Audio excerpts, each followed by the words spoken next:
If you're an endurance athlete who enjoys listening to running podcasts while you're grinding out the miles, then I'm sure you already know my guest today very well. He and his wife Angie established the Marathon Training Academy podcast way back in 2010.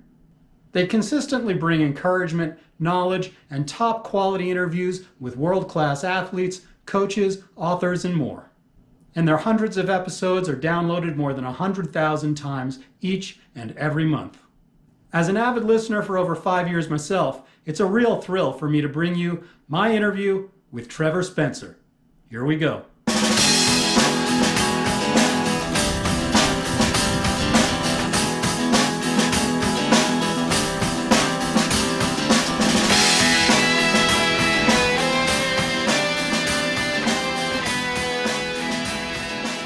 Hi everyone, my guest today is Trevor Spencer. He and his wife Angie are the co-founders of the Marathon Training Academy podcast and coaching services. Since starting up in 2010, they've done 328 podcasts and regularly log over 100,000 downloads per month. Their informative and playful episodes have featured a variety of world-class guests from the running community, so it's no surprise that their popularity continues to grow. Their encouragement has helped me to many PRs, and Trevor's artistry has recently been compared to the great Leonardo da Vinci. So with that, it's my great pleasure to welcome you to my channel, sir. How are you doing? Great. Thanks for the introduction, man. You'll have to send me that so we can put it on our website somewhere. I'd love to, sure. We should tell people about the Da Vinci reference before they think I'm like so full of it. Yeah, please do, actually. So basically, at the time of recording this, we're doing a virtual race called the Social Distancing Run 100-mile challenge. We're right in the middle here of the pandemic. And this medal I had designed for the 100-mile challenge, I took the Mona Lisa and I turned it into the Corona Lisa. And I called it my greatest masterpiece. So that's the Da Vinci reference for all of your viewers. That's so great. Yeah, I've been trying to figure out a way that I can get my hands on one of those, like plan out the 100-mile thing. You got plenty of time, man. I think there's at the time of this recording, 126 days left in the year. So okay, you can just run like 0.7 miles a day and you'll have it done. All right, I'm in then. I'm committed. Cool. So just to start off, let me just ask you a little bit about your athletic background. Go back as far as you want to. There's not much there to go back to.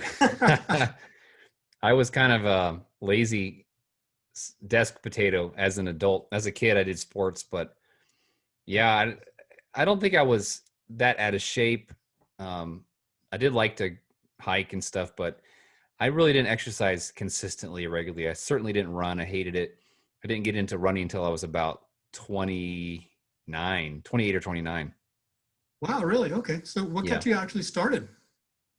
My wife, she's been a runner since she was 18. She did her first marathon in 2007 and then just boom, took off from there. And she inspired me. So I trained up for my first half and did that in 2011. Gotcha. Around the time that we started the podcast. Gotcha. Makes sense. Okay. Yep. So what does your schedule, your training schedule, I should say, look like these days? Do you stay regimented, or does it fluctuate a lot, even from season to season, or, It does fluctuate. I find that having a race on the calendar is motivational. It's hard right now because all of the in-person races that I was signed up for were canceled. I was supposed to do the Jerusalem Marathon in March. I was really excited about that. Yeah. Every fall I've been going and doing a marathon in Europe. So I was going to try to keep that streak going. I was supposed to do the Pittsburgh half marathon in May. So I've just been doing virtual races, but Gotcha. I pretty much run maybe 3-4 days a week. Nothing too scheduled or structured unless I'm training for a marathon. If I'm training for a marathon, then I'll follow one of my wife's training plans. We sell them on our website, but I get them for free since she's my wife. So I'll follow her. she's got like a 4:30 plan or a 4-hour marathon. I'm not that fast. I'm just a solid back of the pack runner. She's a lot faster than me. My PR is only like 3:55 or 3:56. That's not bad at all. Yeah, I guess. Yeah, I'm proud of it. Yeah, Got to own your PR. yeah, exactly, Yeah. exactly. Cool. So, I know this is probably opening up, I don't want to say a can of worms, but I know that you probably have a vast history of racing. In fact, I know between the two of you, it's just an incredible list, but tell me a little bit about the highlights of your running history. Well, I would say the first half marathon, I went from pretty much a non-runner to training up for that half marathon. That was really tough. That was in Little Rock, the Little Rock Marathon. They do a great job in Little Rock, Arkansas. And it was really tough, but I finished around 2 hours. I think it was 2:02. And then, so that was a highlight. Then I took the plunge and trained for my first marathon. It was the St. Louis Rock and Roll Marathon in 2011 as well. Okay. And that was just an epic challenge. It was really tough. The hardest physical thing I'd ever done in my life. My legs were just dead. It's just you just really figure out what you're made of in the last 5 miles or so of a marathon. Oh yeah. But I crossed the finish line. I finished around 4:33 or 4:34, I think. So didn't quite beat Oprah's time for her marathon. I think she did like 4:25 or something. Oh wow. That was a huge highlight. My first international race, going over to the Berlin Marathon, was just magical. It was my first time in Germany, first time doing an international marathon. Yep. And it's such a huge race, so well organized, and crowd support and energy. And you can see why these world marathon majors are so attractive to people. They're just nothing like them. So, and we did the London Marathon last year, which was awesome. So, but I think maybe one of my favorite races, maybe the most favorite, is a marathon I did in Switzerland in 2018 called the Jungfrau Marathon. Yep. I was hoping you were going to bring this up because I absolutely love that podcast. Oh yeah. It's just, there's just no place like it. It's incredibly gorgeous there. And if people have seen the Lord of the Rings movies, when they go to Rivendell where the elves live, or Lord Elrond or someone like that, I forget the elf's name, but they go to Rivendell and there's these waterfalls and everything's so green. And then you see these, these amazing structures. And that's kind of what this area of Switzerland looks like. So it's near Interlaken, Switzerland, but you run through this valley and then you go up through just these beautiful Swiss villages like Lauterbrunn and Wengen. And then you go just up and up and up. And the second half of the marathon is just pure, just uphill, death marching. I think you gain about a mile of elevation or something crazy. And then you just finished, you're up in the Swiss Alps, you're underneath the Eiger, famous mountain there that a lot of people climb. And then the Swiss people just come out for this to cheer on the runners all through these villages. And they've got massive cowbells. That's the kind of thing they do, is they ring these massive bells. I was going to say that. I remember the audio from that episode so well. It was like, I felt like I was there. Yeah. That's right. I took my phone and I got little sound bites. And when I did that race recap episode on the podcast, I really tried to recreate the experience, try to put people there, and kind of take them along for the journey. So it's just a magical marathon. It should be on everyone's bucket list, I think. Yeah, I've yet to jump into sort of the, even though that was, I guess, technically a marathon length race. I kind of think of it as an ultra just because it seems like it was such a climb and such a challenge in that sense. But it felt like it. It took me, I think it took me like over 6 hours. So you're kind of feels like an ultra for sure. Yeah. With that kind of climbing, I can't see it being easy. But yeah, I've yet to jump into the ultra world myself. I'm still in the road marathon sort of mode myself, but I hope to get there. Yeah, I've done one official ultra. I did a 50K last summer in Montana, which was which was hard, but I drug myself across the finish line before the race cut off, and I wasn't dead last, so I was happy about that. Yeah, gotcha. So, okay, tell me a little bit about what motivates you now, what your plans are for the future, and if you want to sort of factor COVID-19 into that answer, feel free.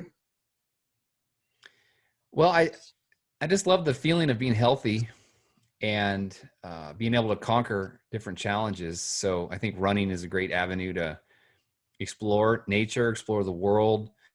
It is harder now to travel. Obviously, there are still small races to be found. My wife is doing a 50 miler actually next month here in Pennsylvania. So I've been kind of keeping my eye on like different countries that do allow travel from the US right now, and potentially some marathons that I could sign up for before the end of the year. Don't know if it's going to work out. So, but for me, it's just adventure and exploring the world, because I do love to travel. So to go somewhere and run there, you do experience it, and I think get a deeper appreciation for it than you would just driving through. Oh, Or absolutely. just going there and doing unhealthy activities like just sitting around and eating, which I do a lot of that too on vacation. So That's the way to do it, though. Yeah. they call it runcations. So that's what I like to do, is take runcations Yeah. and Go eat ahead. local and just drink a lot of good beer and just, have a good time. Yeah. Just get absorbed into the culture and all that kind of stuff. Yeah. And Exactly.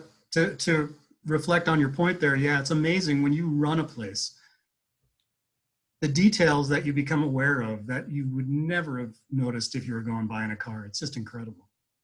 It is. Smells and everything. And then to see all the people come out for these races and cheer you on in their own language. Yeah, it's a thrill I've never had, but yeah, I hope to eventually make it to Berlin and London myself. So we'll see. So I want to switch gears with you a little bit here and start talking about the more professional side of your life.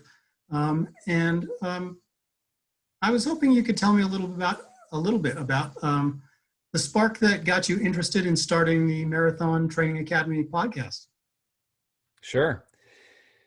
Well, we started it 10 years ago. And like I mentioned, my wife is a serious marathoner. She's also a running coach and a registered nurse.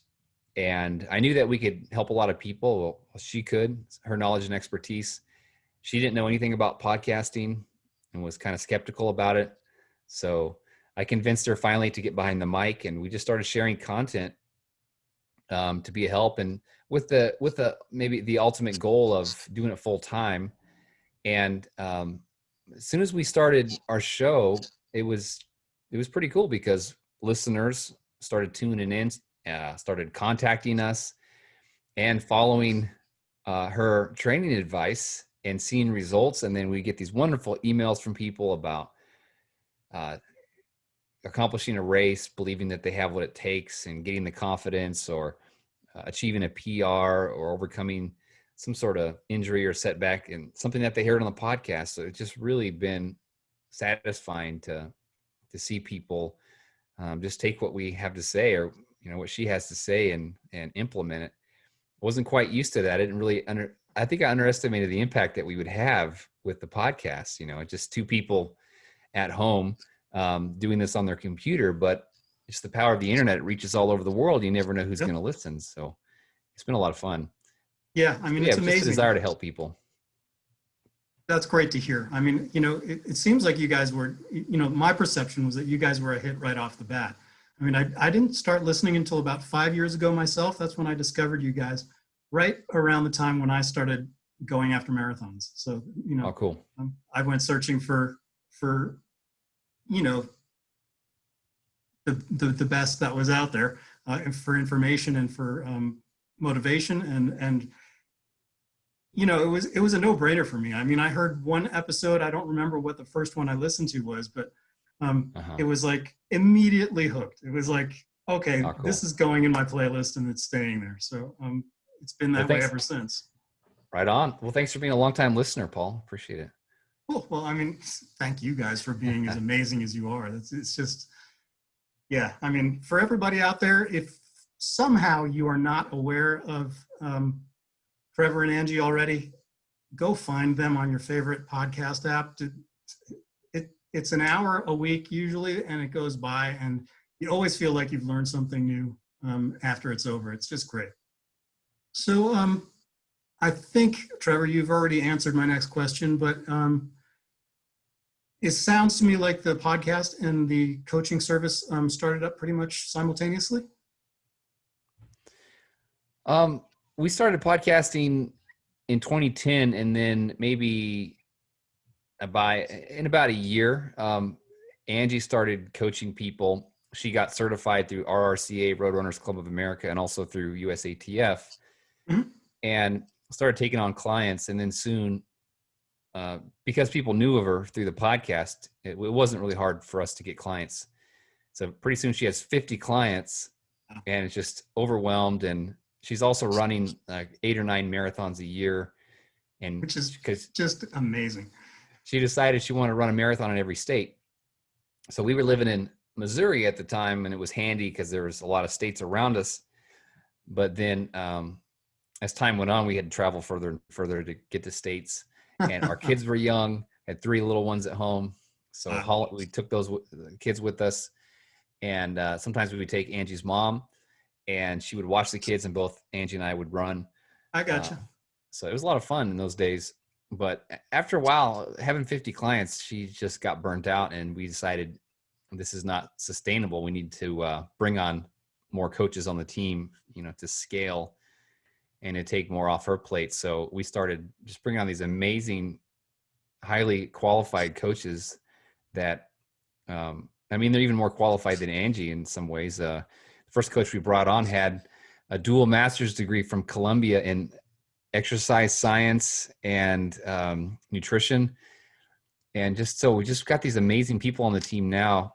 Actually, one of our coaches he works for the RRCA and the USATF, teaching the coaching certification courses to 2 coaches. So he's like a coach's coach. His name is Joel Pearson. Coach Joel. I will have to keep an eye out for him, because I've been waiting for COVID to end. I've been sitting in the waiting list to get my RRCA level 1 for forever now, but I can't wait for the opportunity. That's so cool.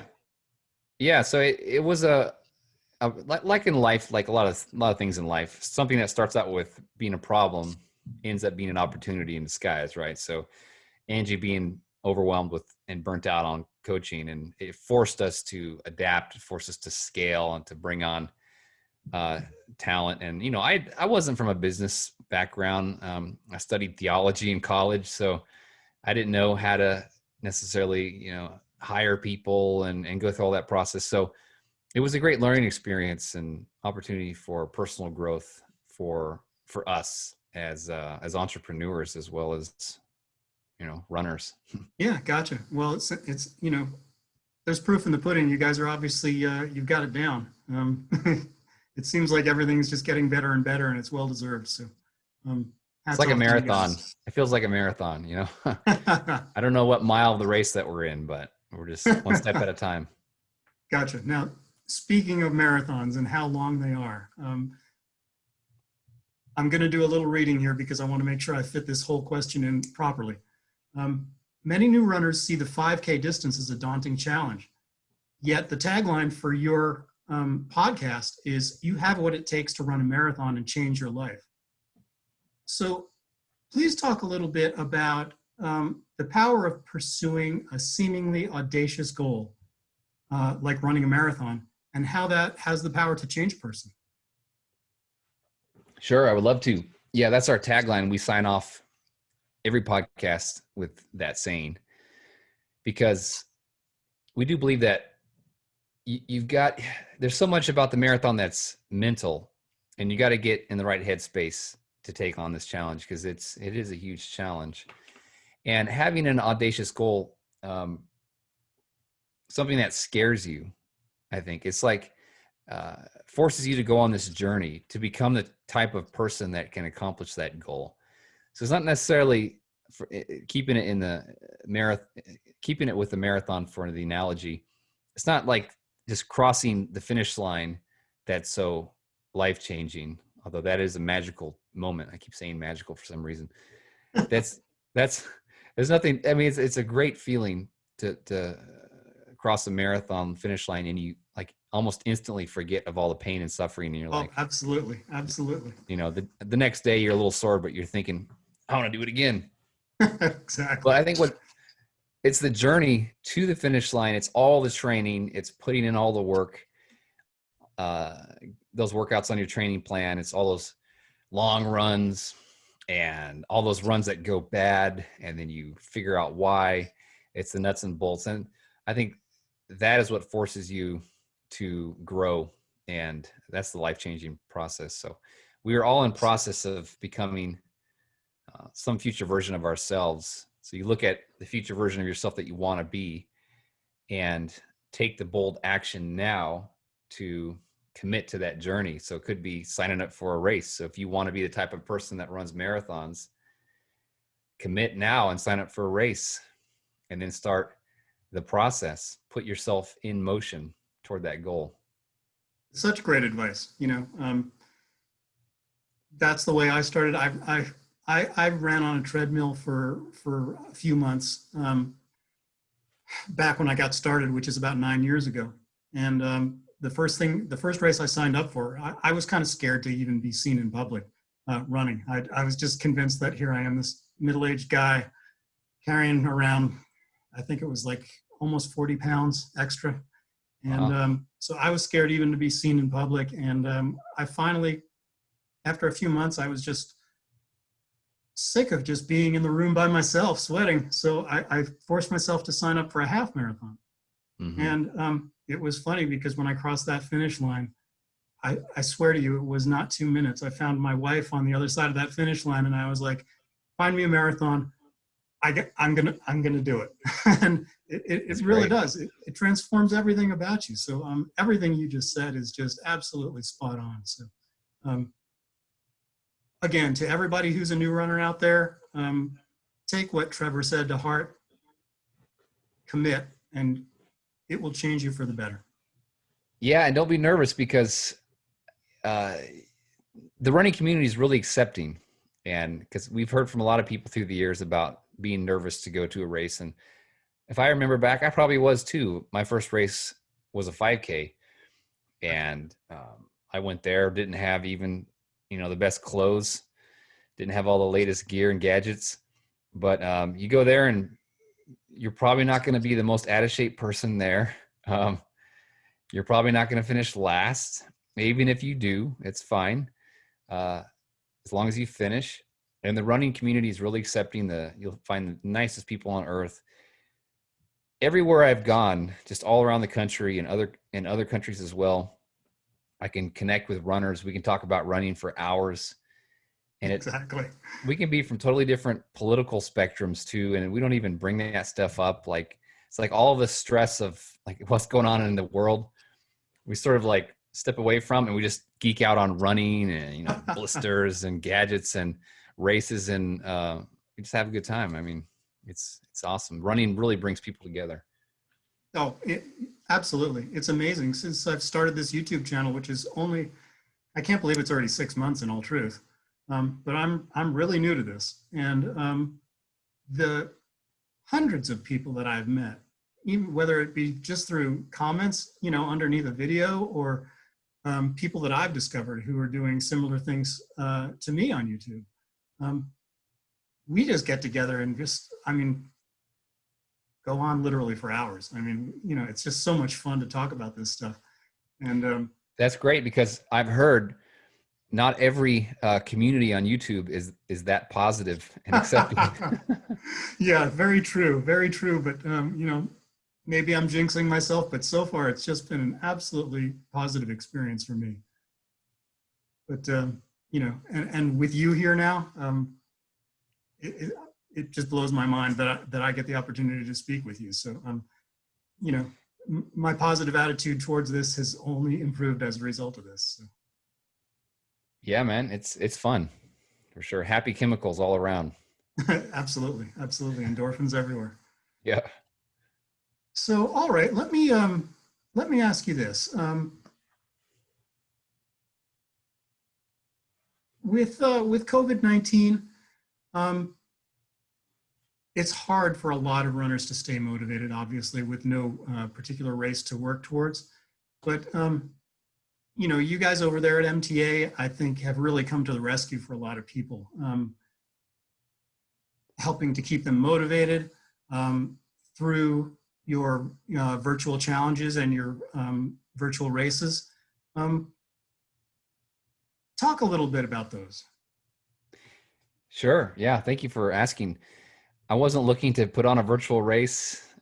We've done them in the past. We for the podcast listeners, we would do a virtual race in the fall called the MTA Virtual Half, and we did our first virtual race in 2017. Got a special medal made, and then I shipped them all out myself, boxed them all up in our basement, and shipped them out. And it was fun. We had a good response that first race. Maybe we had 400 people participate, and then 450 the next year, 475, 500 last year.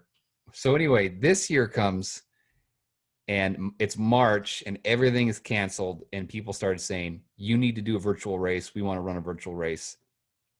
So I scrambled and got a medal designed, which people loved, and called the race the social distancing run, kicked it off.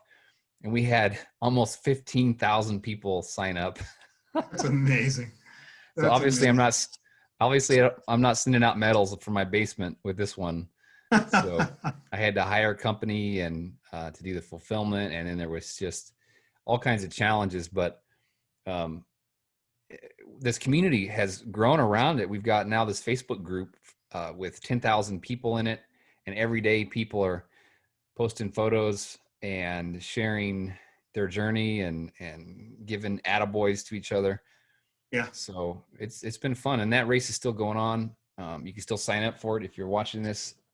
It's called the Social Distancing Run. And then, like I mentioned at the beginning, we have a second virtual challenge called the 100-mile challenge that we're doing right now. So that one I just launched a little bit over a week ago. We've already had over 1,000 people sign up for. That's awesome. For that one. That's awesome. And that's the Corona Lisa medal. Let everybody see it here. I can't wait to get my hands on that. It's got in the background, it has some like little hidden messages. Oh wow, that's awesome. I can't see that from here, but that's great. You can't see it, so you'll just have to get it.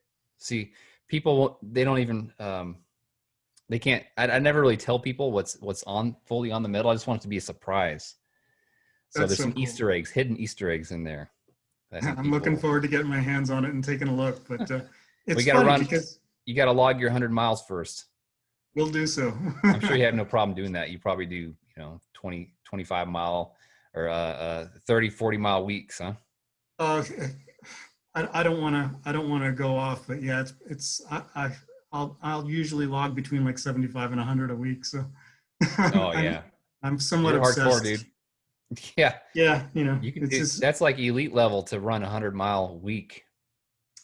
Yeah. I wish I had elite times to show for it, but at my age, it's just kind of like, I just do what I have to do to try to stay competitive. So that's awesome. Yeah. Well, thank you, sir. It's funny because the thing that got me so excited about that medal, when I first saw it on Facebook, I was like, when I have that hanging on my wall, that's going to be the one that everybody asks about. So I got to grab one. That's exactly what I'm going for, because honestly, people sign up for a virtual race for the medal. I think for an in-person race, you go because you want to visit that place or you want to run that particular course, and the medal is kind of an afterthought, right? Like I've been to some amazing marathons and get like lousy medals, like tiny little dink. And I'm like, what's my 50K last year? It's probably the hardest race I've ever done. And the medal, like, it almost looked like it came out of a cereal box, and it was just generic. And it said, "First, you were the best." And I wasn't even first. That's hilarious. But I don't care. You know, it's an I'm there to run in the mountains. I'm there to soak that all in. The medal's an afterthought. But I think with a virtual race, like the medal design matters. That's what sells it. So that's why I had to really kick in overtime on my my brainstorming to, and I kind of got a sarcastic sense of humor. So, you know, Corona Lisa. So great. It's hard to I ignore. think your sense of humor resonates with me very well. I just love that thing. Yeah, life's too short not to have a good sense of humor and be able to laugh at yourself as well. Exactly. It's more fun to fall down than it is to cross the finish line, I think. But cool. I'm going to ask you a question. That with the number of podcasts you've done, I know this is probably going to be a little bit difficult to wrap your head around on the spur of the moment, but I'm asking anyway. Do you have any favorite podcast guests or moments in your backlog, and what makes them stand out to you? You know, we've been lucky to have a lot of great guests. Olympic runners like Shalane Flanagan and Ryan Hall, Meb Keflezighi. I'll talk about Meb for a second because he was so hard to get on the show. Wow. You know, a big name guy, rock star. You know, he wins the Boston Marathon. We were trying to get him on the show before that, though. And I had some contacts. We're sponsored by a company called Generation UCAN. They just go by ucan.co now. And they sponsor Meb, so we thought maybe through them we would get him. But I even met Meb's brother, Howie, who's his agent, his handler. And I met him twice, got his card, gave him my card, still couldn't get it worked out. Went to a couple of Meb events, heard him speak, still couldn't get it worked out. So finally, I had a chance to go down to the Tallahassee Marathon. This was, I think this was last year, February of last year. And interview Meb live in person in front of a live audience. So that was my first live podcast episode. I had to hire a company to come in there and set up their equipment and make sure that I got recorded good. And then I'm sitting with Meb, the legend, and he was just about to come out with his new book, 26 Marathons. So I had an advanced copy. So I was like asking him questions based on the book, and we had runners there, and the room was packed. People were standing, by the door watching. And he just has such an amazing story about coming from Eritrea, and really his dad's story is amazing. Escaping the civil war that was going on back in between Ethiopia and Eritrea, escaping north to Italy, being away from his family for I forget how many years. Yeah, saving up the money to bring them over. So that really sticks out. It's hard to top that. But we also he's so inspirational. He's just an amazing guy. For sure. He's retired now, so he might be easier to book on the show. We'll see. Gotcha. We had Sean Astin on the podcast 3 times. Yeah, I've heard all 3 of those. Yeah, those are all great. So entertaining. It was really special for me because I grew up, with his movies like The Goonies, Rudy, and of course, Lord of the Rings. I was already an adult, but it was just amazing that I could talk to this, Hollywood actor, and I figure, okay, he's a busy guy, he doesn't need to talk to us. This is not like a PR thing for him. Yeah. So I figured, all right, we'll be respectful of his time. We'll just say 20, 30 minutes. No, he talked to us for an hour. We would ask him one question, then he would tell like 5 stories. And so great. He's just a super nice, down-to-earth guy who loves people, loves the running community, is really honest about his running too. He's like, oh, I'm all fat now and I'm out of shape. He's like, you guys are really inspiring me to start running again. Yeah. Like, great, Sean, whatever we can, whatever you want to get from this, that's fine.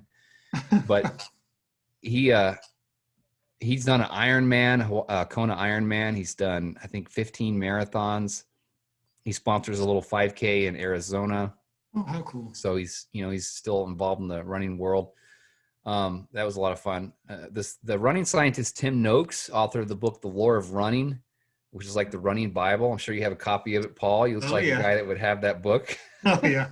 Yeah, you don't want to see um, my shelf. It's just ridiculous how many that's running books awesome.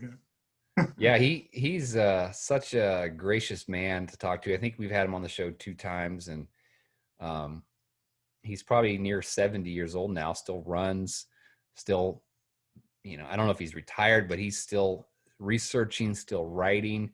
Just loves the sport. He's got a great accent, being from South Africa, but he's just sort of a grandfatherly figure now, and very gracious. Kind of controversial on some issues, and maybe likes the controversy, thrives because he's always in pursuit of truth and science. But his stuff on the central governor is just pure gold, in Oh my yeah. opinion. Yeah. It's amazing because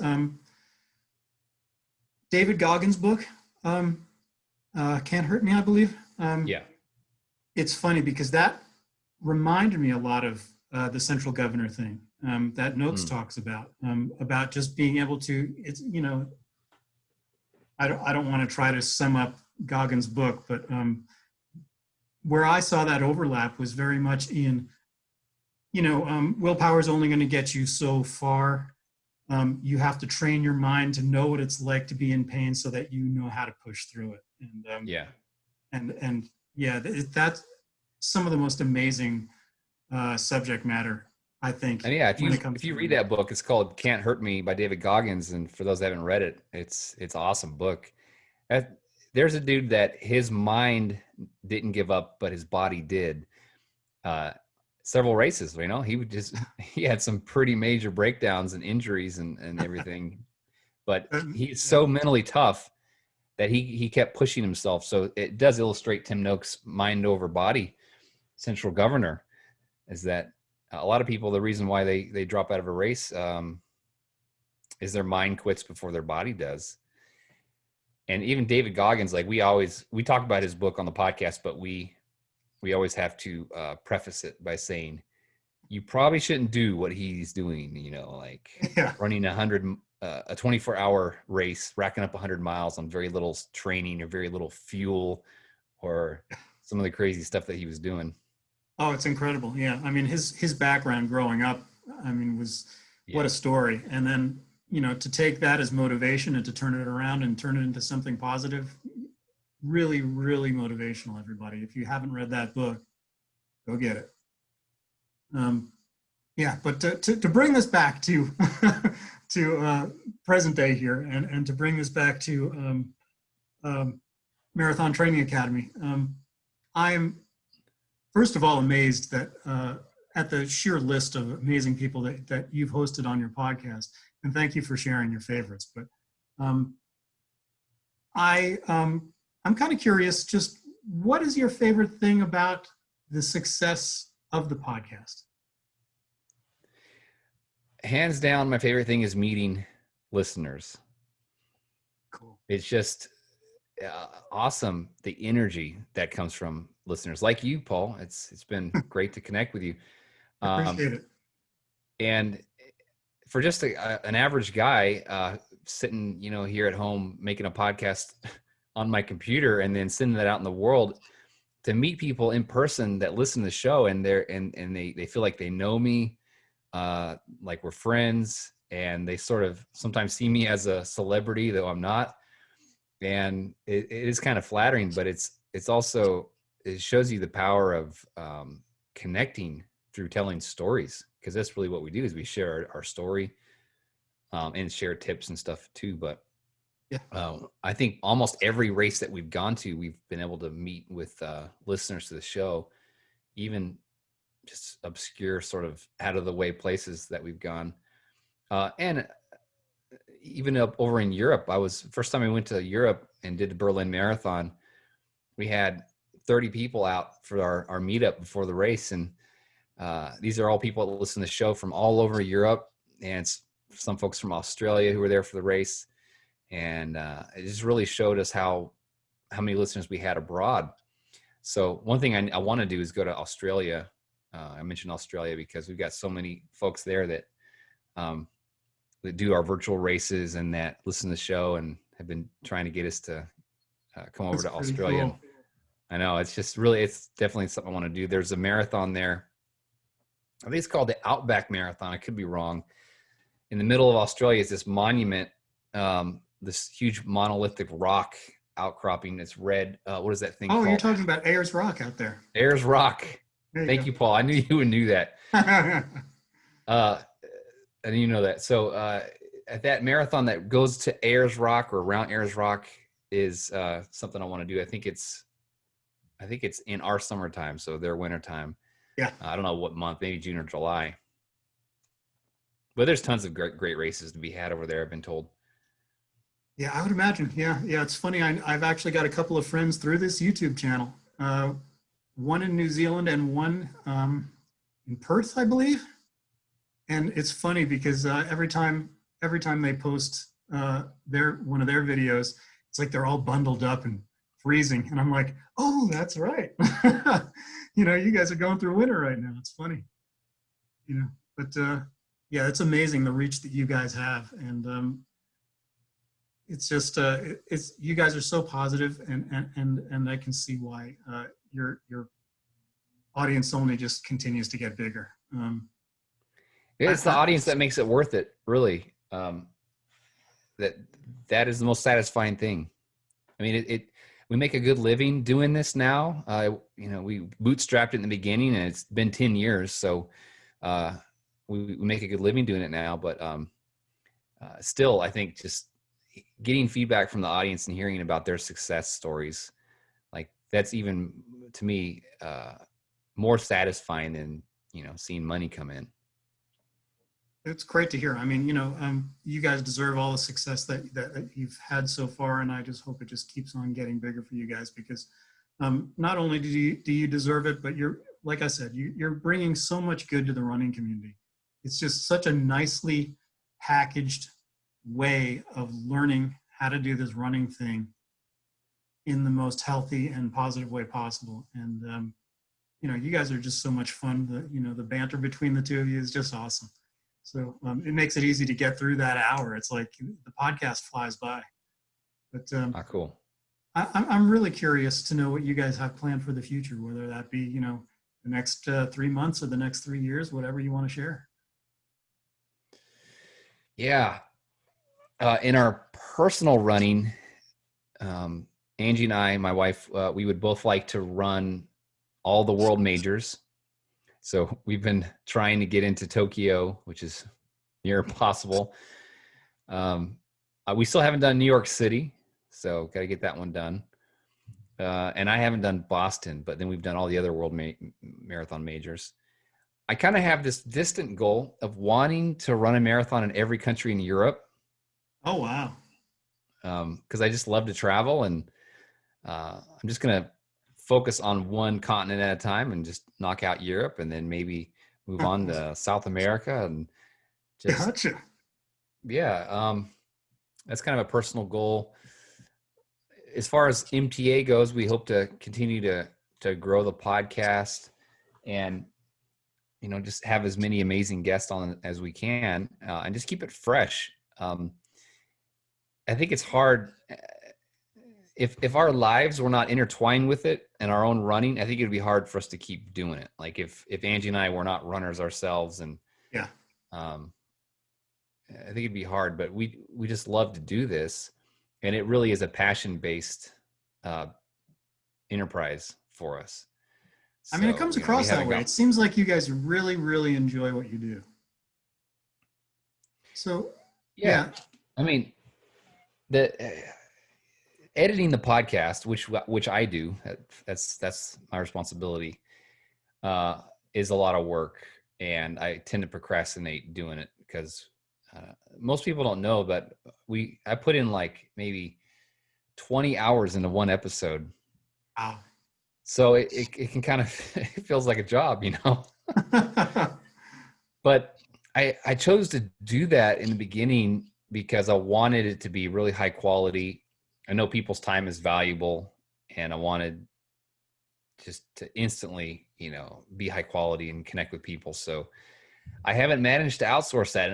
Of all the goals I've had for MTA, I've wanted to bring on a professional editor, but all of my attempts to do that have just not worked out. So I'm still editing all the shows myself, Gotcha. all the transitions and Gotcha. just Gotcha. everything. Well, So it we can really have a does. guest on. Go and ahead. Some guests are easier to edit than others, Yeah, I would imagine. Yeah. I mean, it's, you know, I, I've done, I probably already said this, but I've probably done 9 or 10 of these interviews now for my YouTube channel. And yeah, I mean, it's a wide array of personalities. Some people are just so easy to talk to, and others need a little more encouragement. But it's always so worth it, because everyone that I've brought on, anyways, just got such a rich story to tell, and I always think the reason I want to have somebody on is because I know they can help a lot of other people. So yeah. And yeah, I agree. You get to meet a lot of interesting people doing an interview show, and pick people's brains, and that keeps it exciting. People send us books, so we do get pitched for guests, and so we kind of get like free books. And Angie and I like to read, and not everybody that pitches us gets on the show, but we've had some authors on the show in the past, and it's just really cool to be able to read someone's book and then talk to the author. It's like, wow, what a privilege I have to do that. That's so great. So, I'm trying to get David Goggins, but I've got nothing. Oh, wow. Nothing but he's not doing an interview. That's kind of the response I've got so far. So, Gotcha. Which is fine. Like, David Goggins doesn't need to talk to me. Like, he can have probably any major news network he can book an interview with. So he doesn't need to talk to me, but that would be one of my dream guests, is to have David Goggins on the podcast. Just to, yeah, I don't want to turn this into a commercial for him, but yeah, just an amazing guy. So, all right. You've kind of naturally led me into my next question. How do you guys manage to balance your own running, the podcast, your careers in general, especially with the coaching and family obligations? I mean, that's got to be a pretty full plate for you guys. Yeah. How do we do that? Since we do it full time, it's easier now than when we were doing this part time. The kids are older now too, so they're more self-sufficient. Gotcha. But I think one thing that has helped Angie and I is, since we're partners, is we both have a rhythm. We both understand what each other's strengths are. She's the main content creator. She's the running coach. I'm the more creative side of it and the business side of it. So like I mentioned, I'll edit stuff, and I'll design the medals that we're doing for our virtual races, and take care of, the marketing and that end of stuff. And she's just free to focus on what she's good at, which is equipping people through content. She answers a lot of emails, customer service emails, people that email in with a question, and focusing on her running. Like, she trains very, religiously, very consistently, and has some definite goals that she's working on. And that's great, because that helps MTA, because she is training that well and training for these goals. We can share about it and hopefully inspire other people, and kind of give people a look at what she's doing, what works, what doesn't work. So I think, we each kind of have fallen into a rhythm of responsibilities, and that with MTA, but also with everything else running the household. So it doesn't feel like it's that hard at this point to balance everything. But I think probably when our kids were younger, it did. Yeah, I would imagine. Yeah. That's so cool that you guys have it worked out that well. And we never fight, and we never have any crosswords, and she never rolls her eyes at anything I say. That's funny. So, all right, I'm going to ask you, since it seems like you've got a good rhythm going with work-life balance and all that kind of fun stuff, I'm going to ask you if you have any other hobbies or interests maybe that people don't already know about. You know, I'm fascinated with languages. I had to take Greek in college. I mentioned I studied theology, so I had to study Koine Greek, which is not really a useful language. It's more academic. So I thought to myself, I want to learn a language I can go and speak. So I've been studying German ever since I did the Berlin Marathon. Uh-huh. And that's kind of been a hobby, is studying the language. And since I'm studying German, I have to just embrace the lifestyle. So I've just gone full German with all of the beer and Oktoberfest and That's awesome. German restaurants. You know, there's not too many around, so it makes it even more special when you stumble upon one. Yep. But I've gone to Oktoberfest twice and got friends over there. And How cool. I've been reading a lot of history about the country too. And that you know, you can't read about Germany without reading, you know, about World War I, World War II, and really the whole history of Europe, the Holy Roman Empire. So Yeah. it just gets bigger and bigger, like this base of knowledge that I'm wanting to pursue. That's so cool. Yeah, so that's kind of one of my hobbies right now, just language study. That's huge. That's amazing. Cool. So I'm going to ask you a very open-ended question now. Answer it any way you choose. How has running changed your life for the better? Wow. You know, it has on so many different levels. I think we'll just go to the deep level, and that's identity. I think that if a person is going to experience change in their life, it starts with seeing themselves in a different way. It's an identity change. So I have an identity as a runner. Therefore, I go out and run and try to live consistent with who I see myself as. And that identity change of being a runner has brought along so many healthy habits that sort of go along nicely, that fit nicely with running. You know, eating more healthy, strength training, just not sitting around so much, just being moving or just move and being in motion, and taking care of oneself with the view toward the getting older. Like, I want to be able to do this when I'm in my 80s. We hear from people who are still running in their 80s. That's who I want to be. Awesome. I love those folks. I really look up to them. So looking at my long-term health, it sounds funny because I just talked about drinking German beer all the time and going to Oktoberfest, but everything in moderation, right? Exactly. You got to have some fun. So yeah, I think identity change has been seeing myself in a new way, which has just given me confidence and really a new mission in life to be the healthiest version of myself. Gotcha. That's great. That's awesome. Well put too. All right. I'm going to ask you, really, I guess this is probably really the last question that I have. If you had to choose, if you can choose, a favorite piece of advice for runners, what would that be? And if there's Favorite more than piece. one, if there's a whole set of points that all kind of work together, feel free to jump in. I think I did think about this question beforehand too, because you were kind enough to send it over. I think that I would encourage runners that you can do this all of your life. There have been great books written about being a master's runner, running long and late into life. We've had a couple guests on the show who've talked about it. There's, things you want to do, obviously, to take care of yourself from an injury prevention standpoint. Paul, you're probably not going to be able to run 100 miles a week your whole life. Maybe Yeah. so. There, you look at Gene Dykes over here in Philadelphia.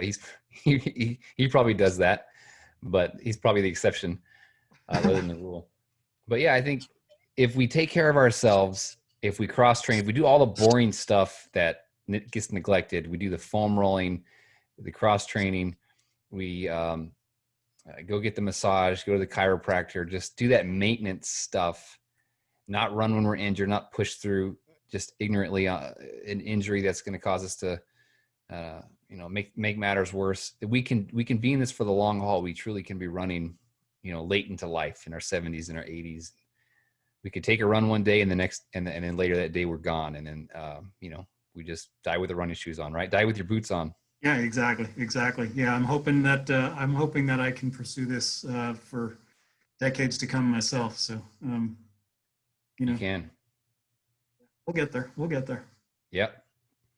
Cool. All right, sir.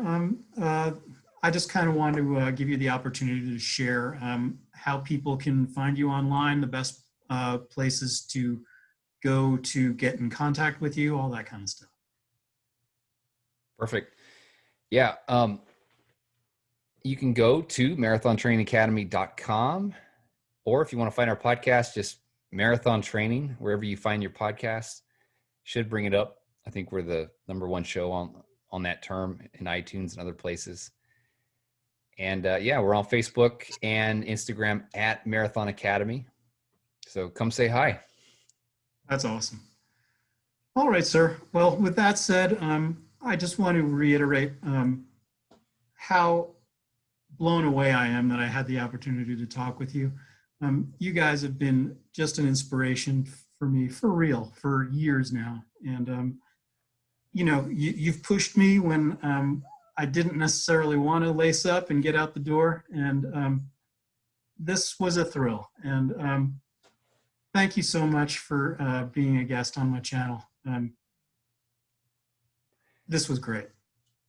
Well, thanks for having me, and thanks for being a listener. And just to everyone who watches, hopefully you guys are staying healthy and staying strong and encouraged, and lace up and go out for a run. If you haven't done it today, what are you waiting for, right? It's 8 o'clock where I live, but hey, it's dark outside, but it's still time to go out and run. Exactly. Don't let that stop you. Yep. All right. We'll have to catch up with you someday.